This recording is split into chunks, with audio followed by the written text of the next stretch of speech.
Magandang araw, si Bal po ito ng Musika Ride sa Kwento Musikero at ngayong araw ay meron tayong ikakabit dito sa ating ADB 160 na fender. Dahil yung ating nilagay na mahabang fender dito sa ating ADB ay palpak. I mean, may tulong din naman siya, kaya lang hindi pa rin ganun na wala yung, yung talsik. Doon sa parting loob niya, nabawasan naman. Dito, sa parting to, nabawasan naman yung mga talsik na marami. Hindi na umaabot dun sa pinakadulo na yun. Depende na lang siguro kung masabak talaga ako sa malakas na ulanan. Pero kapag mga typical lang na mga putik, hindi na siya umaabot dun. So, okay na sa akin yun sana. Ang problema, hindi pa rin talaga nawawala yung maraming talsik na umaabot dito sa likod ng top box. Hanggang dito yan. So imagine kung wala kang top box, baka nasa likod mo na lahat ng putik. So kung mayroon kang angkas, sigurado sa lahat ng angkas mo yung putik. So ngayon, maglalagay tayo rito ng solusyon kung paano gagawin natin, ay mapakita ko sa inyo. Yan. So bumili ako ng tire hugger. Ito sa Shopee. Ito siya. Na ilalagay natin dito. Yan, yung magiging forma niya. Yan, so ang pinaka-idea naman kung ba tayo maglalagay nito, syempre yung tubig, yung galing sa gulong, papanik yan, yung rotation ng ating gulong. So yung putik na manggagaling dito na tumatalsik doon sa taas, doon sa ating top box, mahasalo na nitong ating hugger o ng ating tire hugger. So hindi na siya para pumanik pa doon sa taas. So lahat ng mga talsik na umaabot dito, sa ating shock, sa ilalim, sa gilid, dito ang ating fairings. Siguro mababawasan na yan kapag nailagay na natin ito mamaya. So pakita ko muna sa inyo yung mga parts na kasama nitong ating tire hugger. Unang-una, syempre, itong ating plastic na tire hugger. Ano siya? Parang naka-hydro dip siya kasi parang meron dito mga sobra-sobra. Plastic lang talaga siya. Medyo makapal-kapal din naman, hindi naman siya ganun kanipisan. Yan yung ating tire hugger. Then, yung arm na gagamitin natin, medyo marami-rami to. Ito yung ating ikakabit dun sa ating shock. Doon natin siya iipit. Then, ito pa yung ibang mga kasama niya. Medyo marami, kaya assemble natin to sa isa. Ayan pa. So, 1, 2, 3, 4, 5. Tapos meron tayo ritong pinaka-bracket na ilalagay natin doon sa loob ng ating fender. Tapos meron siyang kasamang mga bolt, mga Allen bolt yung nakalagay sa kanya.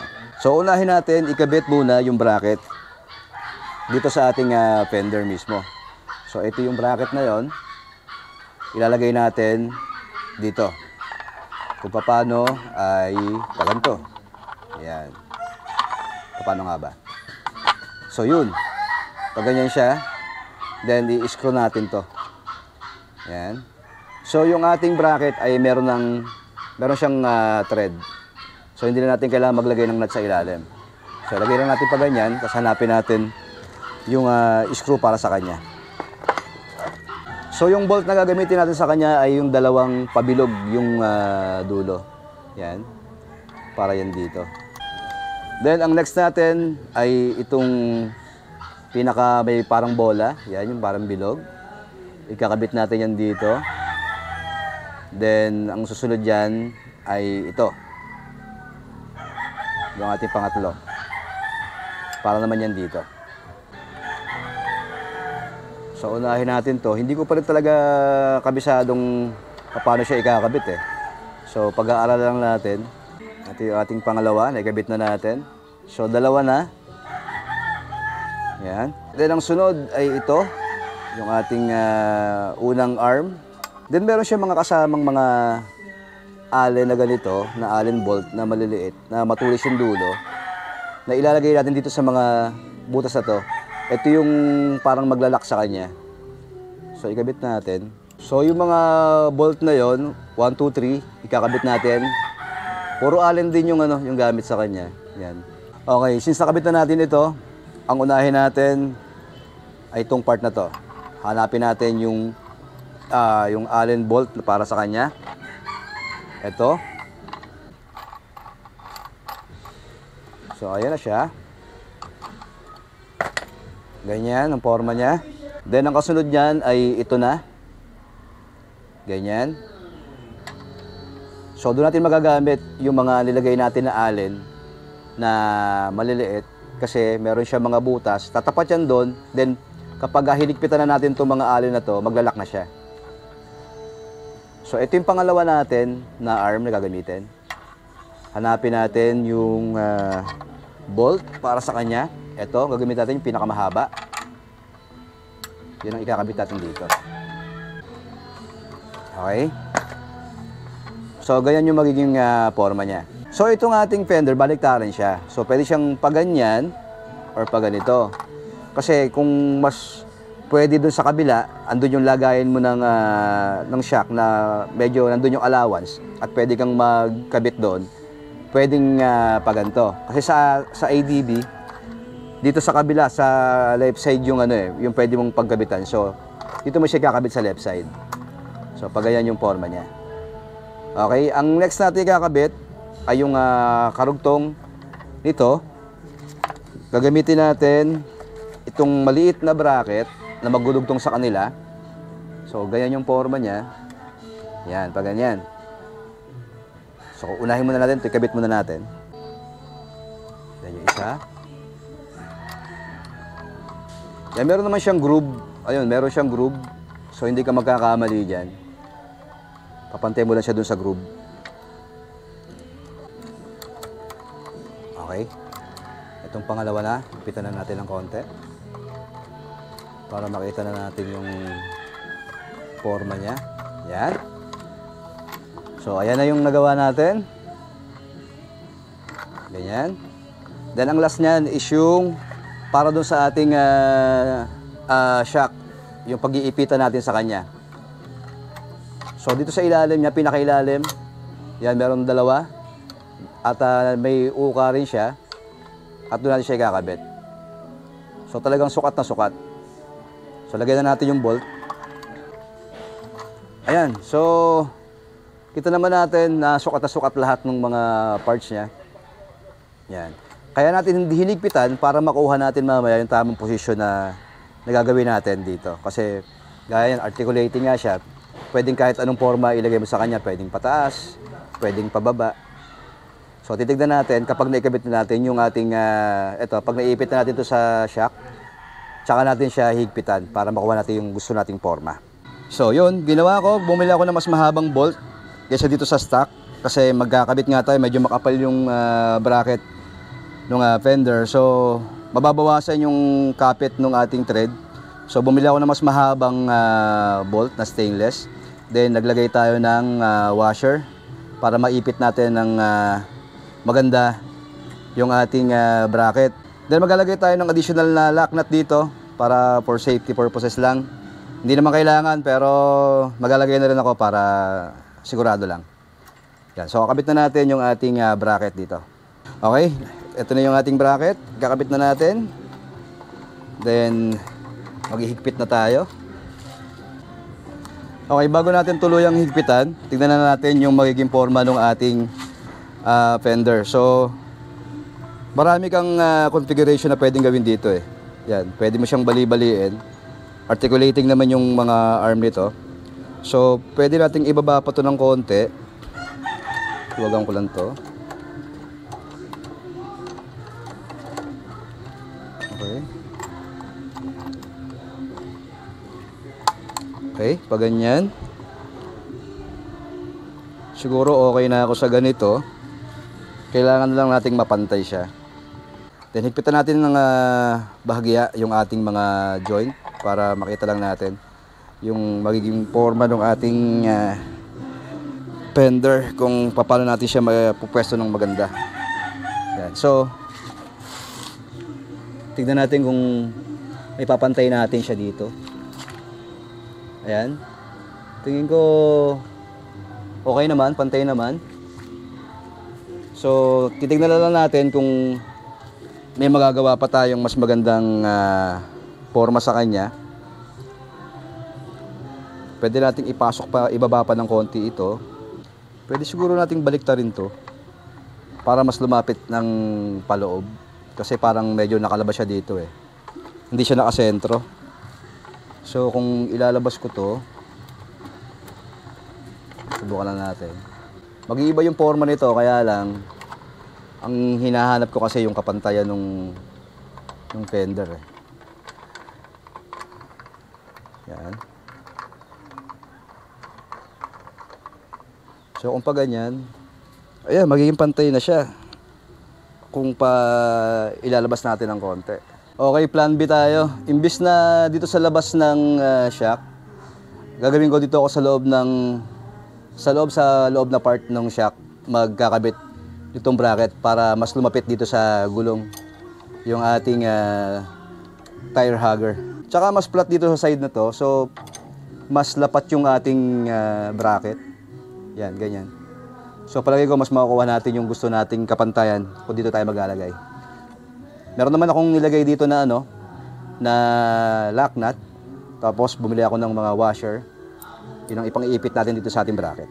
Okay, ito yung ating lock nut. Tapos yung bracket.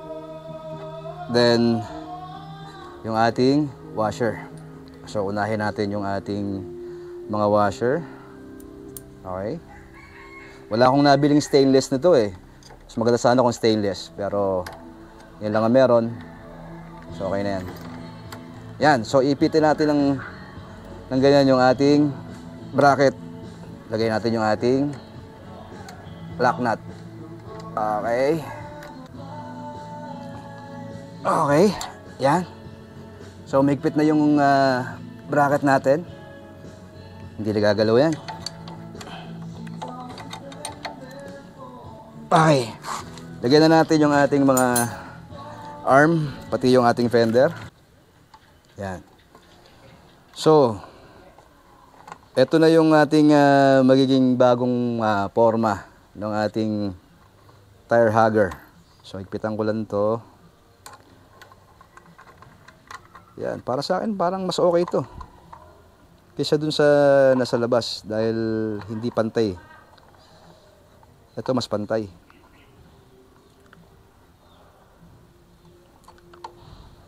Yan. Mas okay. So, ayun yung ating bracket. Nandun sa loob na part ng shock. Ito ko siya kinabit. Nilagyan natin ng washer. Then, ito yung ating fender. Then sa likod, tignan natin kung pantay. Ayan, pantay naman. So, mas okay ito kaysa dun sa unang diskarte natin kanina na nasa labas yung bracket na nasa labas nung ating shock. Then sa gilid, sa kabila, yan, akap niya naman yung yung gulong natin.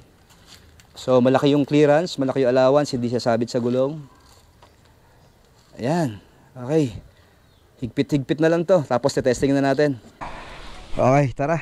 Testing natin tong ating bagong kinabit na fender. Pakita ko muna sa inyo. Pinunasan ko muna kasi para talaga makita natin yung mga part na mapuputikan. Yan, so yan, malinis yan. Walang putik. Yan. Pinunasan ko lang muna. Yan, pati yung ating shock. Yan, walang putik. Ngayon, lulusubin natin lahat ng mga putik na makikita natin. Kaya lang umaambon na. Medyo sinisipong kasi ako ngayon. Pero mabilis lang. Mananagasa lang tayo ng mga putik. Tara.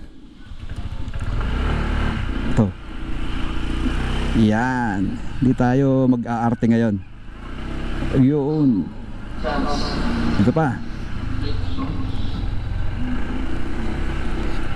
Balikan natin yung mga putik na yun. Tapos tignan natin kung may tumalsik.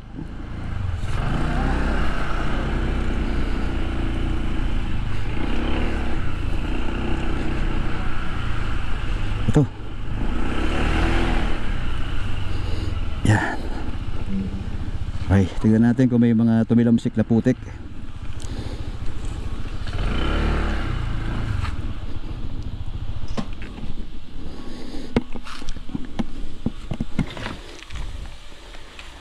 Ayun, meron pa rin. So ayun, may mga tumalsik pa rin ng mga putik dito. Ayan, meron pa rin sa shock. Ayun, dahil pa rin. Tignan natin kung pwede natin siyang iangat pa ng konti dito sa part na to para matakpan tong parte na to ng gulong. Kunin natin yung gamit. Tignan natin kung pwede natin tong ibahin ng pwesto. Luwagan natin to. Yan. Yan, kung pa ganito medyo nakaibabaw, tingin ko yung putik doon pa rin punta eh.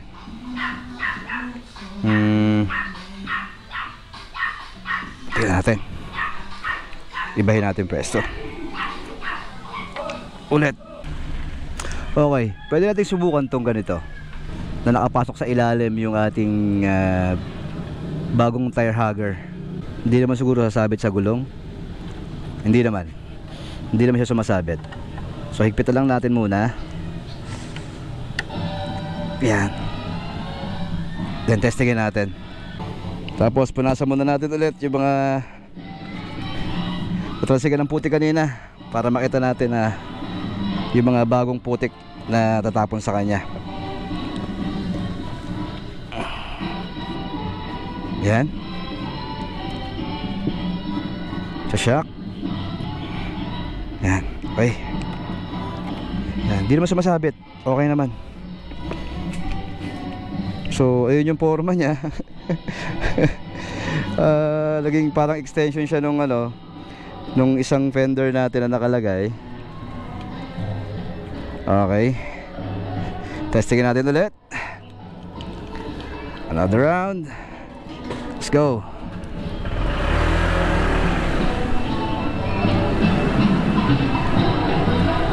Ito na, putik. Yan.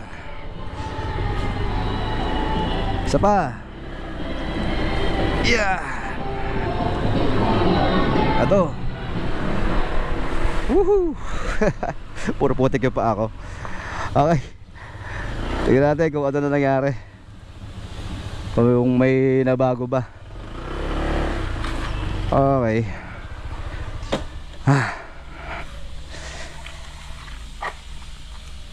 Ba? Oh. Ha? Oh ha? Oh ha? Walang putik. Oh ha? Wala yung putik. Ba?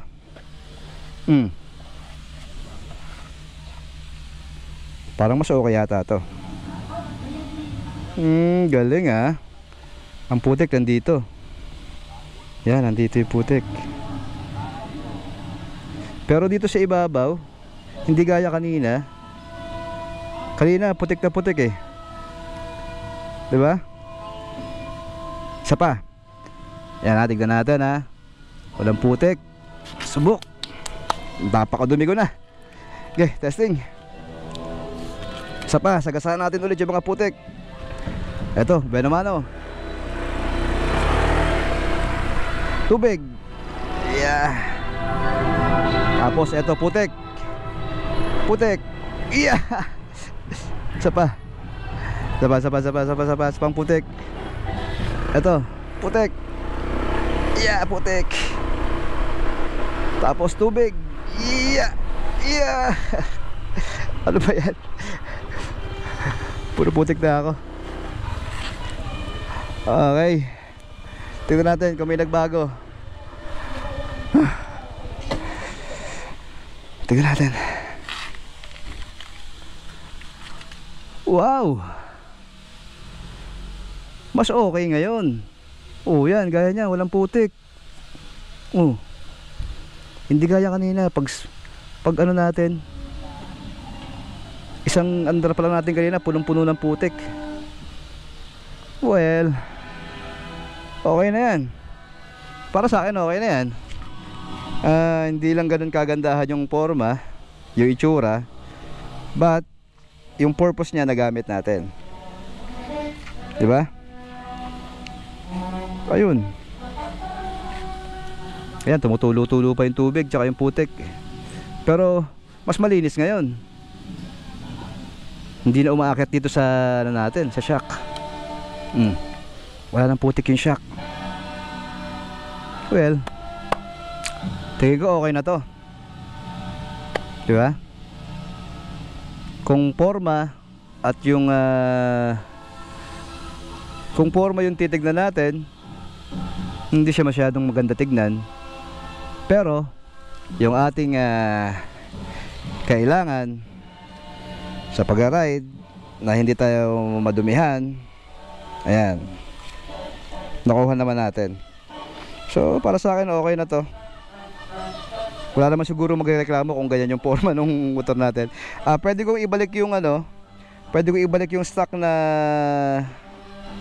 fender para medyo umigsi siya at hindi naman maging ganyang ka pangit yung forma niya. Ikakabit ko yun tapos testingin ko. Kapag okay naman, pag parehas lang naman sila, edi doon tayo sa stock para medyo bumagay naman ng konti. Pero pansamantala, yan muna, gaya ngayon, napakasama ng panahon. Kailangan natin talaga ng madali naman tanggalin kung hindi naman nag-uulan. Madali lang tanggalin dun sa sa pinagkakapitan natin. So okay na yan. Pagka babiyahe ng maputik, nandyan lang siya. Okay? So ayan yung ating tire hugger. Kung gusto nyo, nandyan yung link sa ating description box. At kung nagustuhan mo naman yung video natin, huwag kalimutang i-like, mag-subscribe at syempre, i-share natin sa iba. Ako si Bal ng Musika Ride sa Kwento Musikero. Salamat.